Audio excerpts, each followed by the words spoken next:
আমার পাতে পড়ে গেছে মাছের মাথা দিয়ে ডাল আর কি বলে ওটাকে বেগুনি। তো এবার আমার পাতে পড়ে গেছে দই কাতলা, পাতে পড়ে গেছে আমার মাংস, প্রচন্ড ভালো খেতে। নিয়েছি কলা পাতা আর আমাদের মধ্যে চলে এসছে এবারে অনিশা, কারণ এত কাস্টমার দোকানে যে ছেড়ে মৃণালও আসছে অন দ্য ওয়ে। আর এই যে বসে গেছে ওরা সব মাঠের ছেলে, মাঠে বসে গেছে দেবে আর এদিকে বসে আছে আরো বাকি টিম। আবার এর একটু সফিস্টিকেটেড কাম কি যেন বলছিলাম আমি তখন, ওটা গ্রামীণ ভিলেজ ফুডের তোমাদের সবাইকে স্বাগত। কিন্তু এরা আধা গ্রামীণ ভিলেজ গ্রামীণ ফুড, হ্যাঁ না গ্রামীণ ভিলেজ ফুড। তো এবার হচ্ছে আমি একদম পুরো গ্রামীণ ফুড, আর এটা হচ্ছে শহর প্লাস গ্রাম মিশিয়ে থালার উপরে কলা পাতা দিয়েছে স্টাইল। কিভাবে খাবে জানি না। এই আমার পাতে পড়ে গেছে মাছের মাথা দিয়ে ডাল আর কি বলে ওটাকে বেগুনি।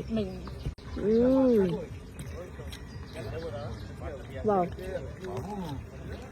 কলা পাতা এরকম খাওয়ার মজাটাই আলাদা।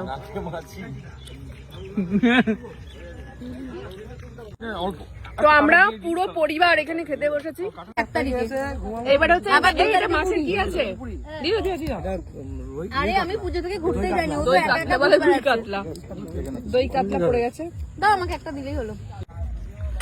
তো এবার আমার পাতে পড়ে গেছে দই কাতলা, কোটো ভালো খেতে।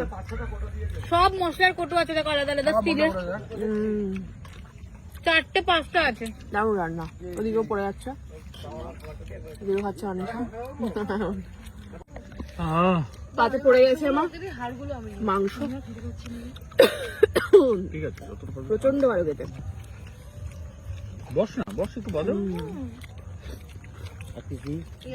আর না এটা কি দিয়ে দেবো, আর আমি পাচ্ছি না, না না না না লেগ পিস খাবো না। এইরকম একটা সর্ষে ক্ষেতের সামনে এরকম একটা মনোরম পরিবেশে খাওয়া মজা, বনভোজন একদমই তাই।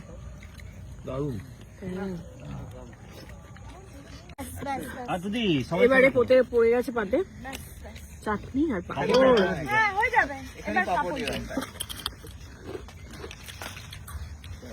কেমন বলে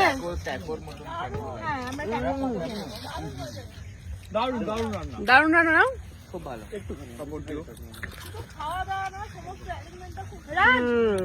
চাটনি পাঁপড়